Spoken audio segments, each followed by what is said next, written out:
The Strange Dr. Weird.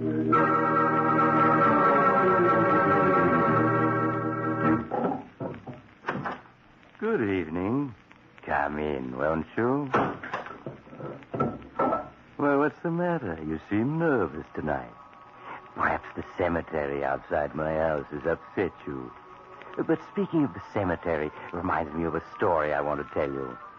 About a murderer who was dead and buried, but who kept on killing people just the same. I call it Revenge from the Grave.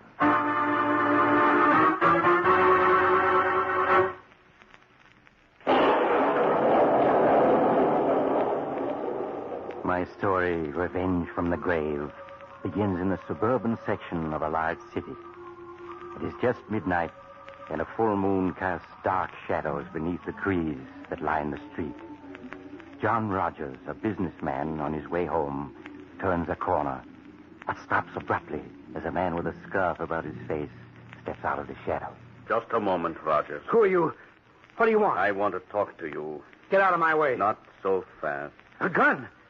What are you threatening me with a gun for? What have you got that scarf covering your face for? Because my face? Well, my looks have changed in the months since I was executed and buried. But you recognize my voice, don't you, Rogers? Yes. Ronaldo the Great. But you're dead. You died a month ago in the electric chair. Exactly. You were foreman of the jury that found me guilty. Guilty of murder. So... No!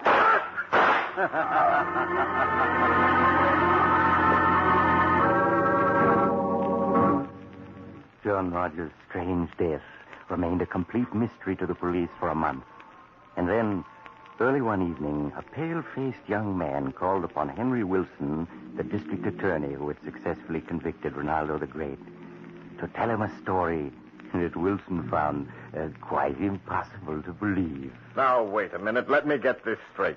You say your name is Walter Jones and that you used to be assistant to Ronaldo the Great. That's right, Mr. Wilson. I was his assistant for 3 years. I see. And you're trying to tell me that last month Ronaldo climbed out of his grave and murdered John Rogers? Is that it? Yes. You see, Mr. Wilson, the day of Ronaldo's execution, I visited him at the prison. He'd sent for me, you see, and I can still hear his voice as he greeted me. Well, Walter, so you came. Yes, Ronaldo. What can I do for you? Tomorrow, after I'm gone, you must get the names and addresses of the judge, the prosecutor, and the 12 jurymen who sent me to my death. Their names and addresses? Yes. Write them down in my secret notebook and be sure to bury that notebook with me. I don't understand. Each month, on the night of the full moon, I shall return from my grave to execute one of the 14. I shall not sleep in peace until they are all dealt with. And did you put the names and addresses in his coffin when he was buried? Yes, and now I'm positive that Ronaldo is using them to get in touch with the 14 men he sworn to kill. Please, Mr. Wilson. Tonight the moon is full. Unless you do something, Ronaldo will kill someone else. Perhaps even you. Oh, my boy. Go home and get some sleep and forget all this. Nobody's going to be murdered tonight by Ronaldo's spook. I personally guarantee it.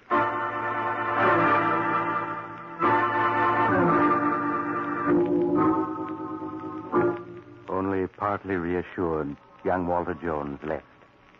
District Attorney Henry Wilson went on with his interrupted reading until he heard the clock strike midnight. Suddenly, a loud knocking at his door startled him. All right, just a moment.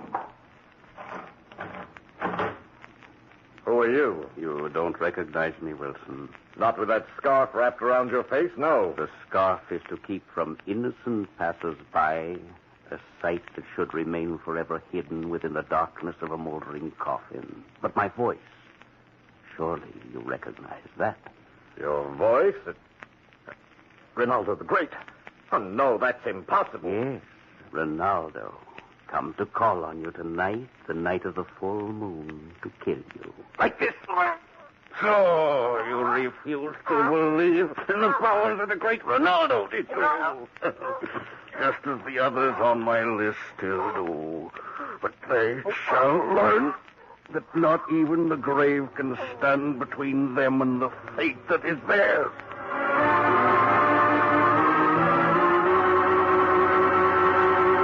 Say, Dr. Weird, what kind of a doctor are you?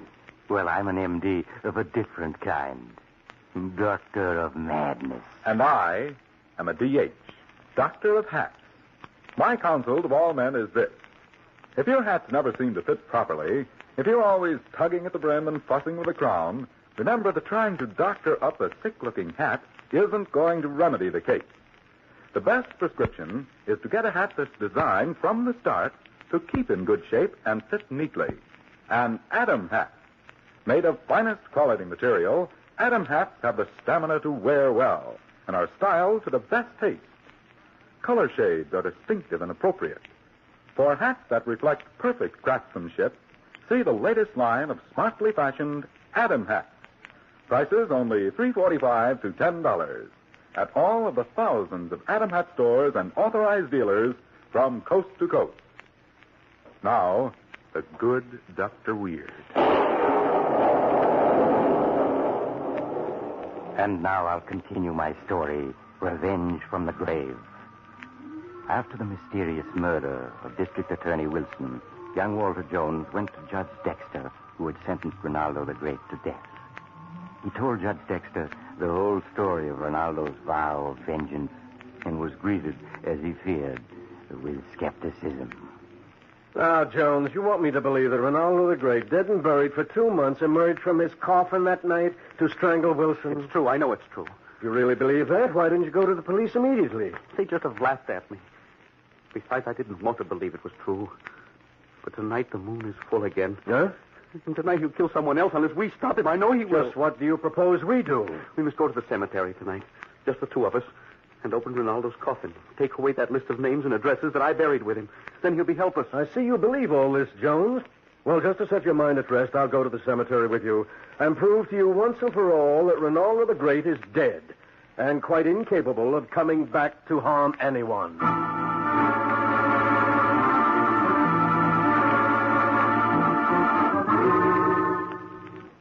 An hour later, the two men stood outside the small marble mausoleum where the body of Rinaldo the Great lay in its coffin. Walter Jones opened the door with a key, and they stepped inside. Then he shut it again and turned on the flashlight he had brought. Look, Judge. That's Rinaldo's coffin. Look at it, Judge. It's solid bronze, and it can be opened from the inside as well as from the outside. From the inside? Yes. That was Rinaldo's last instruction. The lid is fastened with a catch that can be worked from the inside. I see. Well, we're going to open it now. And I'll prove to you that in spite of everything, what you believe is impossible.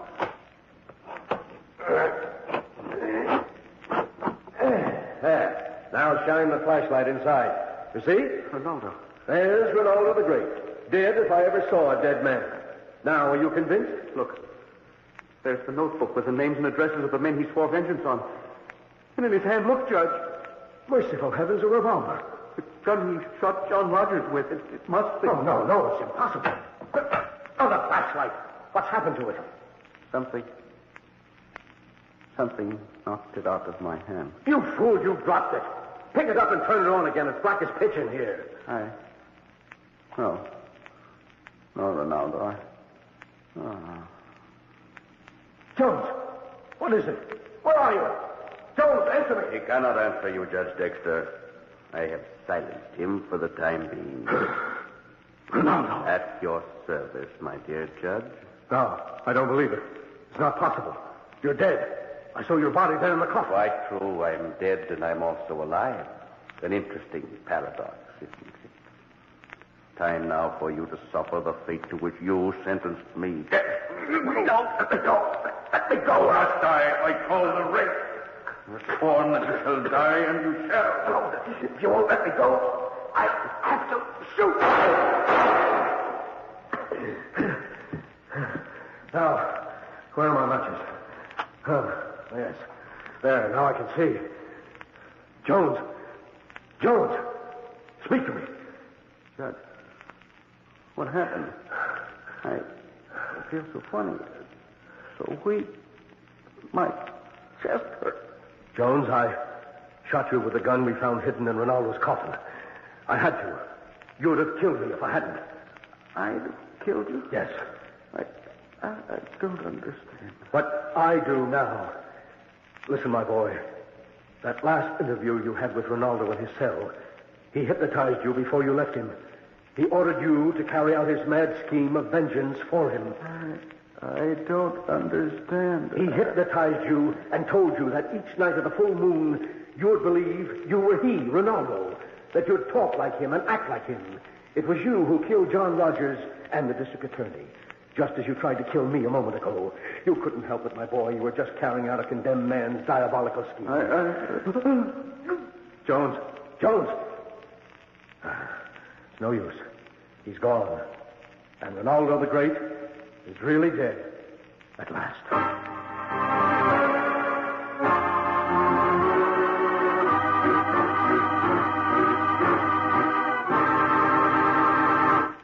So that's the secret to how a dead man could continue to kill after his death. By hypnotizing his assistant into acting for him. Clever, wasn't it? Lucky Judge Dexter found that gun where poor Walter Jones had unknowingly hidden it in Ronaldo's coffin.